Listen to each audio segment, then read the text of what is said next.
मिडियानि नोंथांमोननिसिम साबायखर जासिग्रोबाय। दिनै सिलि-चिरां दख'रा दुलाराय बर' फरायसा आफादा बड'फा गोजोथियारि सोलायनाय मावथांखिखौ नोजोर बोनानै फरायसालि साखोन-सिखोन खालामनाय हाबाफारि लादों आरो बे साखोन-सिखोन खालामनाय हाबाफारिनि गेजेरजों जोङो जोंनि दख'रानि सिङाव थानाय गुदि फरायसालि, गोजौ फरायसालि आरो गेजेर फरायसालि बेखौहाय जोङो साखोन-सिखोन लाखिनो थाखाय थांखि लादों।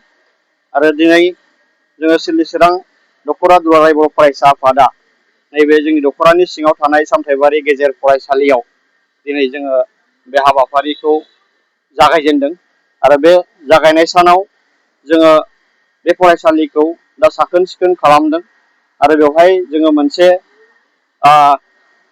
थांखि दङ जे जोंनि फरायसालियानो जोंनि हादरनि इयुन आरो बेखौ साखोन-सिखोन लाखिनाया जों साफ्रोमनिबो दायथ'। बे हिसाबै जोङो दुलाराय बर' फरायसा आफादा नैबे दान मोनसे गोलोम बोथोरनि बन्द' समाव जोंनि ओनसोलनि गुदि फरायसालि, गेजेर फरायसालि आरो गोजौ फरायसालिफोरखौ साखोन-सिखोन खालामनाय हाबाफारि जोङो लादों। दा बेवहाय दिनै जोङो बे हाबाफारिखौ लानायनि गेजेरजों जोंनि ओनसोलनि फरायसालिफोरा साखोन-सिखोन जागोन आरो बिनि गेजेरजों बे फरायसालिया जोंनि मोनसे मोजां थानसालि, मोनसे मन्दिर बायदि बेखौ जोङो साखोन-सिखोन जोथोनै लाखिनाया जों साफ्रोमनिबो बिबान, जों माहारियारि आफादफोरनिबो बिबान, बे फरायसालिनि फोरोंगिरिफोरनिबो बिबान आरो बे फरायसालिनि फरायसाफोरनिबो बिबान। दा बेखायनो बे थांखिखौ नोजोर बोनानै जोङो नैबे दान मोनसे गोलोम बोथोरनि बन्द' समाव जोंनि दख'रानि सिङाव गंफ्रोमबो फरायसालियाव बे साखोन-सिखोन खालामनाय हाबाफारिखौ लानाय जादों। जों नुनो मोनो जे गभर्नमेन्टनि बेबायदिनो हाइ स्कुलजों लोगोसे एल.पि. स्कुलफोरजों लोगोसे माखासे देहा फाहामसालिफोरावबो साखोन-सिखोनखौ जों थानायखौ नुनो मोनो। नाथाय बेनि बेलायाव गभर्नमेन्ट हिसाबै साखोन-सिखोन थानांगौ मानो थानो जोङो मा बुंनो सानो बेनि बेलायाव? दा नंगौ, जोङो माहारियारि आफाद हिसाबै जोङो जाखिनि लेभेलसिम हायो जोङो माहारि आफाद हिसाबै बे खामानिखौ जोङो मावनो नाजाबाय थादों। दा जोङो फरायसालिफोरखौ साखोन-सिखोन खालामनाय हाबाफारि बेखौ जोङो दा लादों। उननि समाव जोङो जेरै दा मिरुनि बिथोन बायदियै, जिल्लानि बिथोन बायदियै जोङो फरायसालिफोरखौ फोसाबनाय हाबाफारि लादों। उननि समाव जोङो बे दा नोंथाङा बुंनाय जे देहा फाहामसालि, सरकारि देहा फाहामसालिफोर बेखौ साखोन-सिखोन खालामनाय हाबाफारि बेखौ जोङो उननि समाव जोङो सम मिलायहोनानै जोङो लाहैनो गोनांबो जानो हागौ। दा बेवहाय आङो बेखौनो खावलायनो लुबैदों जे बेवहाय जों माहारि आफादाल' नङा, बेवहाय बै सरकारि फरायसालि, बै सरकारि देहा फाहामसालिफोरनि जाय बेखौ सामलायगिरि हिसाबै बिबान मोननानै दं बिथांमोनहा जेब्लायबो बै देहा फाहामसालि आरो फरायसालिफोरखौ साखोन-सिखोन खालामनाया बिथांमोननि दायथ'।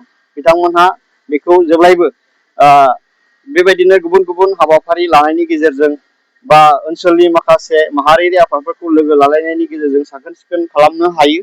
बेखायनो आं खावलायदों जोंनि देहा फाहामसालि आरो फरायसालिनि सामलायगिरि बिथांमोनहा बे बिथिङाव नोजोर बोगोन उननि समाव, बेखौ आङो खावलायनाय थाबाय। सरकारनि बिथिंनिफ्राय गुदि फरायसालिखौ जोङो खोब बाङाय नोजोर होनायखौ जों नुनो मोनो। गोजौ फरायसालि आरो गेजेर फरायसालिखौ बांसिन नोजोर होनायखौ जों नुनो मोनोब्ला गुदि फरायसालियासो जोंनि जिउ राहा दानायनि मोनसे जुरिजेननाय। नंगौ, बे बिथिङाव सरकारि फरायसालिफोरनि गेजेराव गोजौ आरो गेजेर बेखौल' जोङो नोजोर बोनांगौ बे नङा। जोङो सरकारि फरायसालि, गुदि फरायसालिखौबो जोङो नोजोर लाखिनांगोन सरकारनिफ्राय। गेजेर फरायसालि, गोजौ फरायसालि गासैखौबो नोजोर लाखिनांगोन। बेवहाय गेजेर फरायसालि, गोजौ फरायसालिखौल' होननाय बेबायदि थानो नाङा। बे गुदि फरायसालिया जोंनि मोनसे जागायजेननाय, मोनसे फरायसाफोरनि खिलिजेननाय फरायसाफोरनि मोनसे सोलोंथाइ थानसालि।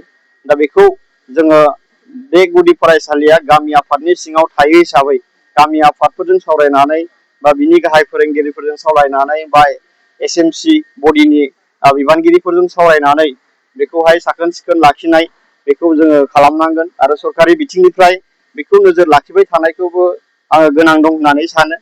बबे फरायसालिफोराव बेबायदि साखोन-सिखोन नङा, बेबायदि साखोन-सिखोन खालामनायनि राहाफोरखौ जिहेथु सरकारनिफ्राय नोजोर लाखियो, बेखिनिखौ आङो खावलायगोन। बर' बिजोङाव फरायनो थाखाय मा खावलायगोन? जिहेतु बर' बिजोंनि जे फरायसाफोर खोब बाङाय जागासिनो दं। दा जोंनि ओनसोलाव बर' बिजों गुदि फरायसालि थैनायनि लामा बेखौ जोङो फ्राय गामिफोराव जोङो नुबाय थादों। जोंनि दख'रानि सिङावबो बेबायदिनो फरायसाफोरनि अनजिमा बाङाय जालांनायखौ नुनो मोननाय जादों।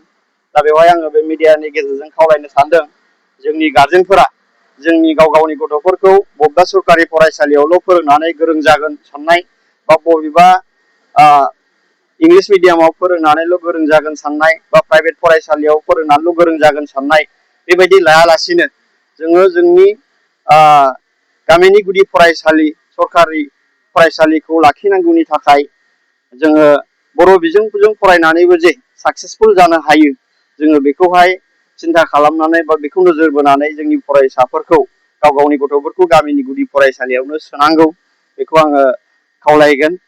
बेवहाय खुनु इंलिश फरायबाल' बा बबेबा प्राइभेट फरायबाल' जे फरायसाया गोरों जागोन बेबायदि गैया।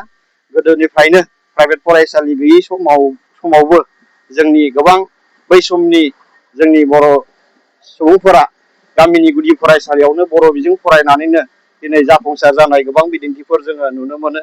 दा बे हिसाबै खुनु बेबायदि गोरोन्थि बुजिनो नाङा बेखौ आङो मिडियानि गेजेरजों खावलायनाय थाबाय।